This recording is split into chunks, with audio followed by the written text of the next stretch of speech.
Hi, I'm Art Bergeron, and the presentation you're about to see is the one that I had recorded for presentation in Hopkinton in October. This is about planning to stay in control. So there were really several pieces about that. You know, as you get older, you want to make sure that you've got some documents like your power of attorney and your healthcare proxy so that there's somebody who can act for you if that's needed.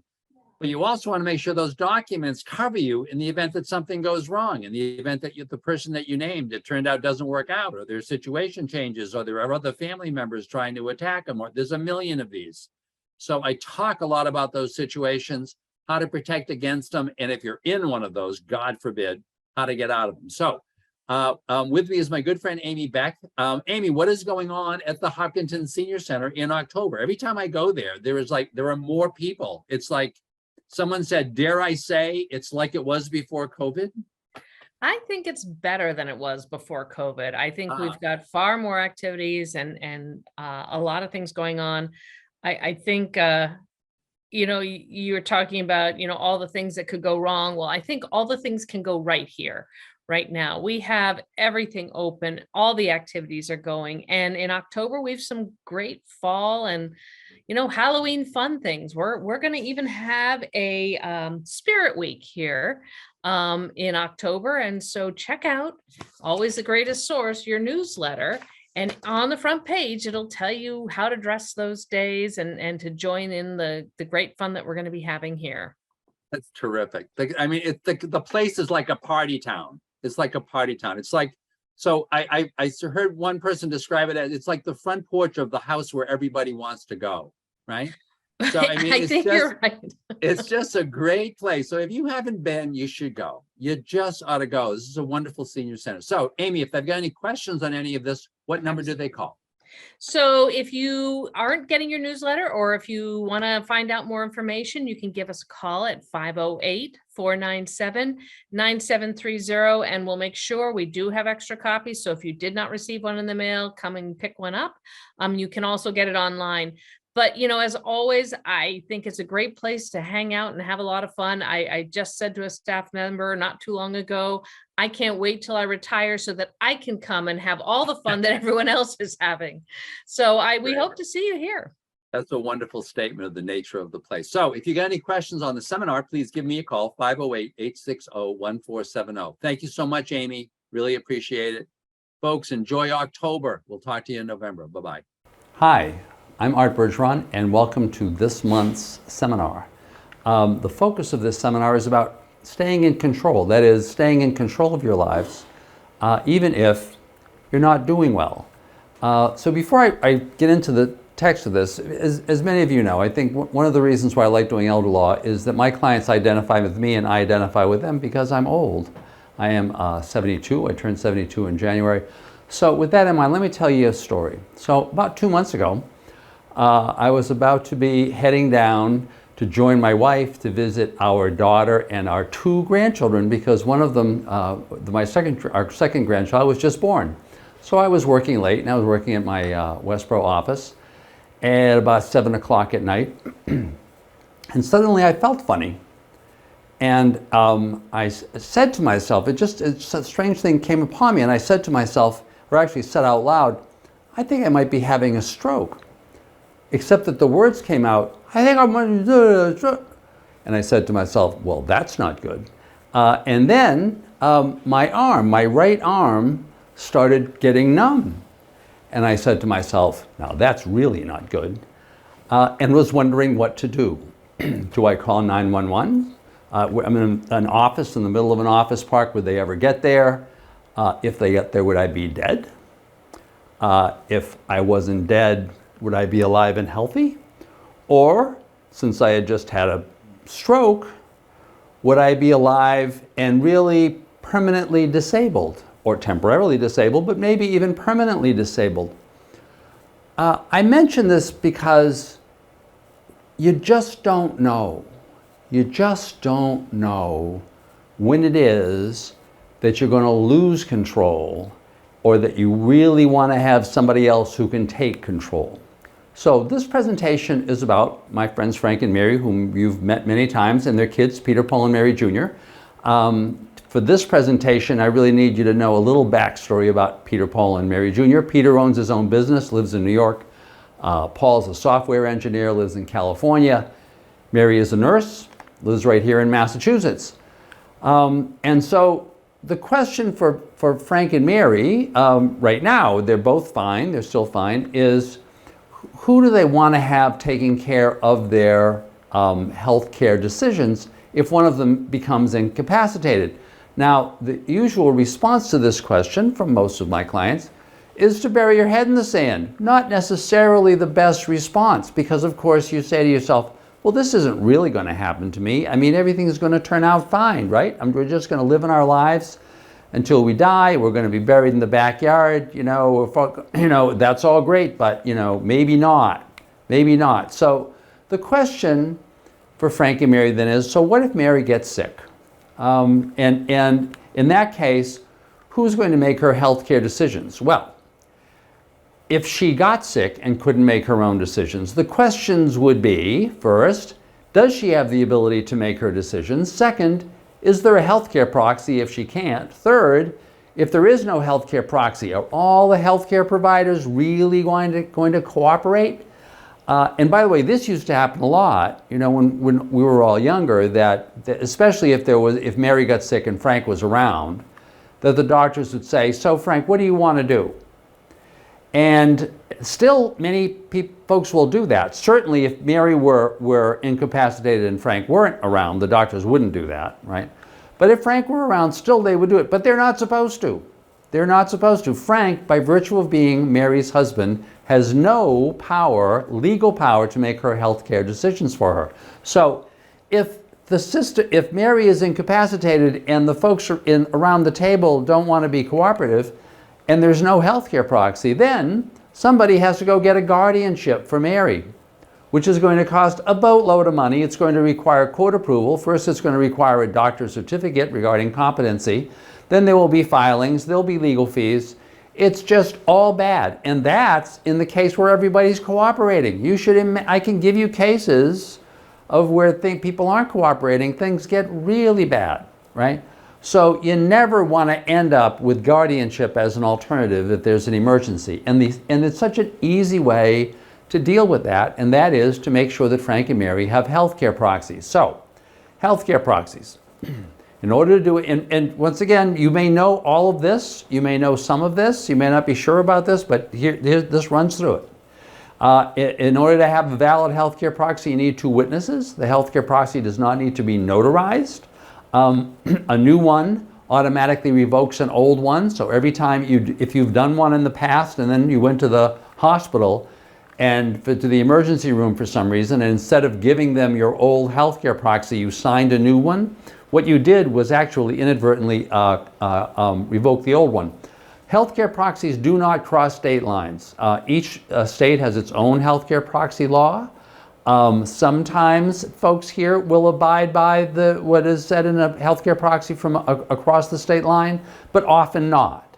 Often not. So if you're visiting out of state a lot to a particular child, as we often visit our daughter in DC, or if you're coming on vacation, I know I do a lot of work on Martha's Vineyard in Nantucket, where a lot of people are just visiting or coming on vacation for prolonged periods. You want to make sure that you have two healthcare proxies, because the fact that you have one that's valid in New York or in California does not mean that you can't have another one that is valid here in Massachusetts. The healthcare proxy in all states, though, takes effect only when a doctor says that you can't make a healthcare decision on your own.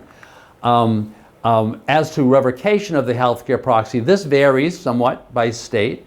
The healthcare proxy ends, or the power of the proxy ends, if your doctor determines that you can make a medical decision, or if you revoke your healthcare proxy. And for purposes of revocation, you are always presumed to be competent. So often, if you're thinking, oh my God, what if these people just start doing things that I don't want to do? No matter what your condition, you can always revoke your own healthcare proxy. So the question is then, regarding your healthcare proxy, who will do what you want? You'd like to think that your spouse will do what you want, but what if your spouse has died? The question then is, who will do what you want.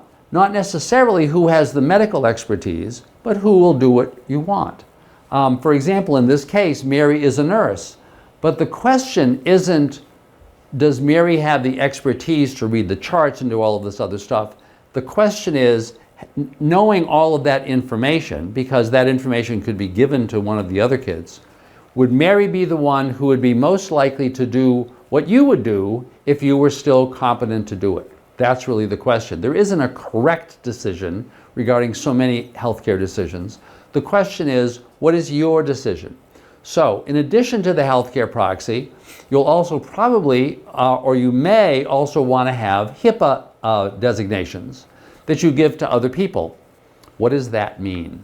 Well, HIPAA, the Health Insurance Portability and Accountability Act, I just do this because no one actually knows what that stands for, so I actually tell you the words, which was done a number of years ago and which had nothing to do with these, or had a little to do with these issues, but not really, also happened to include a section that talked about keeping people's medical records private, and that said that unless you have specifically designated someone to have access to your medical records or to talk to your doctor, they can't talk to them. They can't release the records. Now, whereas regarding the healthcare proxy, you can only have one at a time. You can only have one person serving at a time. Regarding the HIPAA designation, you can name multiple people. So in this case, for example, Mary could have a healthcare proxy that names Frank as her primary and names somebody else, one of the other kids probably, as her alternate. But she can name all of those people in a HIPAA designation so that if she becomes incapacitated, or even if she's not incapacitated, these people can have access to her medical records so that they can talk to her about it. Or if she's incapacitated, they can talk to each other about it, so they can kind of formulate what would probably be, what would ultimately be the best decision for Mary. So think about then, once you've done all that, think about what you want and write it down someplace. Now, there is a myth that if you write down a living will, if you write down instructions someplace about how you're going to be treated, somehow that's legally binding. In some states, that's true. Living wills are legally binding, but in Massachusetts, that's not the case. However, that document, especially if it's in your doctor's medical record, can be really useful to your doctor or others if there's an emergency situation. They can also be really useful to the person you've named as the healthcare proxy. First, in allowing them to not feel guilty about any decisions that they're making, if they're making a decision that is different from what they might have wanted. And secondly, in having conversations with the other people who aren't named as the healthcare proxy, so that everybody can feel like, oh, we're doing what mom really wanted, right? Once again, that document also would help your doctor. Finally, there's the MOLST form, which used to be called a DNR, the Do Not Resuscitate form. The MOLST form, which is a little more comprehensive than that, once again, it's an abbreviation for Medical Orders for Life-Sustaining Treatment, MOLST. The MOLST form technically is not a form that is important because you signed it, although you will be asked to sign it to assent to what your doctor has said. It's important because it's a doctor's order. It's an order from the doctor to everybody else down the medical food chain that says, basically, don't do what you otherwise have been trained to do. If you come upon a person whose heart has stopped, don't try to start it. That is, do not resuscitate that person. If you come upon a person who is not breathing, don't try to intubate. Don't try to force air into that person's system, either manually or mechanically. And finally, and this is my personal favorite, if despite the fact that you've been trained, if you find a person who cannot make decisions, if you go to a person's apartment and they're on the floor, you've been trained, bring that person to the hospital. In this case, one of the boxes you can check on this form, or that your doctor can check with your assent, is don't bring me to the hospital. So many people tell me that they want to die at home. They do not want to die at a hospital or in a nursing home. Well, guess what? once you're in the hospital or the nursing home system, chances are you're not going to get back home. You are not going to die at home. So you may want to really consider, especially as you get older, if you're getting more frail, having a MOLST form that says that if you are found by the EMT or whoever and you're at your home, that you want to stay at home, so that the EMT will show up and put you in your bed as opposed to bringing you to the hospital. So there's a whole set of questions around your medical care if you can't make a decision. There are and remember, and I want to go back to the story that I started with, we think of these decisions as being end-of-life decisions. Oh, don't connect me to whatever, or don't leave me as a vegetable. And those are important decisions at the end of life, but they may be decisions that really have to be made over a prolonged period of time. If you had that stroke, for example, and you are incapacitated for a long time. Similarly, if you're incapacitated for some time, it may be that someone needs to be handling your financial affairs and your other legal affairs. But it typically really revolves around handling your financial affairs. Who can go to the bank for you? Who can call the insurance company for you? Who can make all of the decisions that you're otherwise making? So in the case of Frank and Mary, I'm assuming that Frank and Mary have some assets. They have a house, which is worth $400,000. They have a joint savings account. Frank has an IRA. They have a joint annuity. They have a total assets of $1,100,000. These are substantial assets. Someone, if you are incapable of taking care of these things, needs to be taking care of these assets for you for any number of reasons. Just to pay the bills. It's really important to have someone to pay the bills. If one of you needs to qualify for mass health and there needs to be asset restructuring in order to be able to help somebody qualify for mass health, there needs to be a person with the power of attorney who can sign for you if you're not able to do it yourself. If you're nearing death and you want your kids to try to help avoid the Massachusetts estate tax, they can do that by giving away assets on your behalf before you die. But these things have to happen before you die. Similarly, if you're trying to avoid probate, you may want somebody who, as that power of attorney, who can move assets or give assets away before you die so they don't have to go through the probate process. There are any number of reasons why you want somebody who's going to be taking care of all of this. The question then is, who do you trust to take care of those finances? So, do you trust the business owner who is in New York? Do you trust the software engineer who's in California? Do you trust the nurse? Typically in this case, just as in the healthcare proxy case, so often people will automatically say, well, I'm just going to name the nurse, right? Because she's got the medical expertise. Typically in this case, they would say, oh, I'm going to name the business owner. He's got business expertise. He's doing this kind of stuff all the time.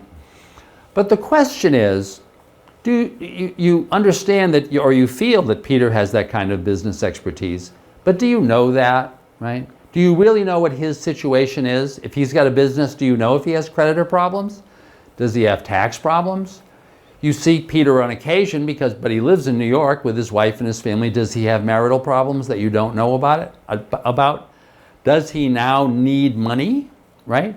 Or, and this is really the big variable, because you don't know how things are going to come out in the future, might he need money in the future? In those situations, do you trust him? Do you trust him? Understanding that situations may change. Similarly, if you may have some issues about Peter, the question is, what about Paul or Mary Jr.? Either one of them, neither of them may have what appears to be the financial sophistication that Peter has. But that's not the question, right? You can hire expertise. You can hire the person with your power of attorney can on your behalf. Hire a lawyer, hire an accountant, hire a banker, hire an investment advisor. You can buy all that stuff. What you really can't buy is trust. You really can't buy trust. So the question is, who's the person whom you trust the most? Once you've made that decision, then what is your power of attorney going to look like? So let me just talk about powers of attorney a little bit. First, kind of the basics. It is preferable to have your power of attorney notarized, even though it is not legally required, unless that attorney is actually using the power of attorney to transfer real estate or to do something else regarding a document that's going to be recorded in the Registry of Deeds. But it's preferable. The reason is most people, most laymen, don't know that a power of attorney doesn't need to be notarized and are therefore suspicious of one that is not notarized. No witnesses are needed for a power of attorney. So if you get that notarization, you don't need any other witnesses. The power of attorney, once you have signed it, you can revoke it at any time. At any time. But you should remember that if you execute a power of attorney and then you later execute a new power of attorney, executing the second one didn't revoke the first one. So whenever you're doing a new power of attorney, if you're changing the names of the players on the power of attorney, you probably want to take that second step of notifying the person you had named on the earlier power of attorney that you were revoking it. Also, if you have bank accounts, you may want to take the extra step of notifying your bank that you have revoked that old power of attorney. This is especially the case if once again, you've got a family situation and suddenly you've named someone on your power of attorney and their situation has changed, you think you really need to revoke it. In that case, you really need to notify your financial institutions that that power of attorney has been revoked. Once again, signing a new one does not revoke an old one. Once you've got the basics of your power of attorney, there are some important things in the fine print. You want to make sure, if you have real estate and you want your attorney to be dealing with your real estate, that power to deal with the real estate, to sign deeds, mortgages, etc., is specified in the power of attorney. Similarly, if you want your power of attorney agent to have gifting power, to be able to give things of yours away to anyone, to any third party or to themselves, that needs to be specified in the power of attorney. You also, if you're doing this power of attorney for the purpose of allowing someone on your behalf perhaps to help you qualify for mass health, where that qualification is going to require that assets be transferred out of your name, typically to your spouse, you want to make sure that there's no cap on the amount that the power of attorney agent can give away on your behalf. It's very common, excuse me, in powers of attorneys that have been done simply for tax purposes, that you'll find that there is a cap on the amount that can be given away. It's often related to the federal gift tax. If you have an existing power of attorney, it would be worthwhile for you to check that to make sure that that cap isn't there, if you want to make sure that the person with the power of attorney A, can move assets around on your behalf in order to qualify you for mass health, or B, can move assets around, can give assets away before you die so that you can minimize the estate tax and avoid the probate process following your death. Finally, in the power of attorney, you can name the person whom you've named in your power of attorney as your agent or anybody else to be your conservator if a conservator needs to get appointed. And so who would be the best person to act as that power in that power of attorney capacity? Often, especially if you're younger, you'll find yourself naming your spouse. That may not end up being the best person though, if the both of you are old and you feel like, well, you know, I've always had my spouse, but really does my spouse going to want to be running around doing all this stuff if I'm incapacitated? You always want to have an alternate. That alternate may be one of the kids. You can name really anybody that you want. And you can name people jointly and severally. On a power of attorney, you can say, well, instead of just naming one person, if that person can't do it, you name somebody else. You can name several people. The question really, though, is what happens if Frank has died? Now what? You may want to name one of your kids. You can name 2 or 3 of them jointly so that all of them need to sign on your behalf regarding any decision. That is a lot of work, especially if your kids are all over the place. You can name 2 or 3 of them jointly and severally so that any one of them can sign the power of attorney. That's a more common alternative. But then the question is, what happens if there's trouble? What happens if Frank has died and Mary is now concerned about how the power of attorney is being handled? Well, Mary can always revoke the power of attorney. And if the other kids who are thinking that Mary has really kind of, doesn't have the capacity to deal with things, the other kids could always file a request for a conservator, and the conservator could then revoke the power of attorney on Mary's behalf.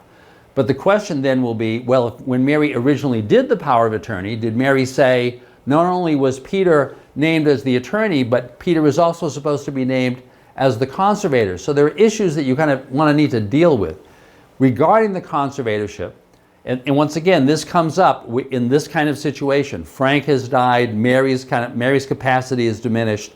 People are wondering about Peter and wondering what they do. Well, any child could file for a conservatorship.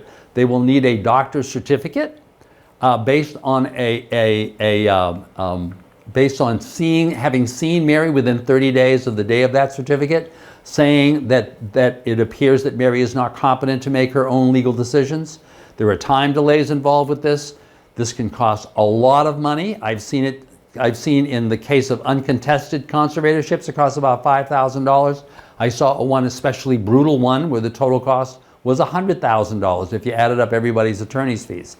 And if you file for that conservatorship and you fail, and you're one of the kids, you're not going to get reimbursed for your filing costs, right? So there were real possible issues. One other mechanism that is commonly used both to avoid probate and to deal with these kinds of problems is a trust. Here, Trusts 101. A trust is a relationship between two kinds of people: a trustee, that is the person who is in legal control, and the beneficiaries, who are the people for whom the trustee is managing things. Often, people will create a revocable trust. If they are getting older and they want to avoid the probate process, they'll create a revocable trust, name themselves as the trustee, typically for the benefit of their kids, but they'll specify that when they die, or if they become incapacitated, one of the kids will take over as the successor trustee and can then immediately deal with assets. They can also create an irrevocable trust, that is a trust over which they do not continue to have control. In that case, you would typically name somebody else as the trustee, typically one of your kids, but you'd retain the power to remove the trustee if you thought that trustee wasn't doing things that were appropriate.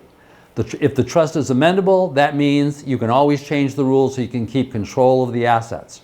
Revocable trusts do a lot for probate avoidance. The question, though, is going to be, if Frank has died, once again, if Mary is the sole trustee and Mary is losing competence, how do we deal with replacing Mary as the trustee? Same issue as with the power of attorney. You can build something in saying who the new trustee is going to be in the trust, or you can say right in the trust that the other beneficiaries, the other kids, could, in the event that they thought that Paul was abusing his authority, remove him as trustee and name somebody else. I'm not going to go through that in detail, but the main one final observation is to remember, when you're dealing with an irrevocable trust and transferring assets to your kids as the trustees, they've all got skin in the game. Ultimately, they all have an interest in that they are probably going to be receiving assets following your death. And you don't want to assume in any of those cases that one of them is extremely well off financially. You just don't know. Don't count other people's money. People's situation changes. So Mary, in these cases, probably is going to want to retain a right to remove the trustee. She may want to specify that in the event that she's incapacitated, that the other beneficiaries by a majority vote can remove a trustee, or you may actually want to name a third outside person as a trustee.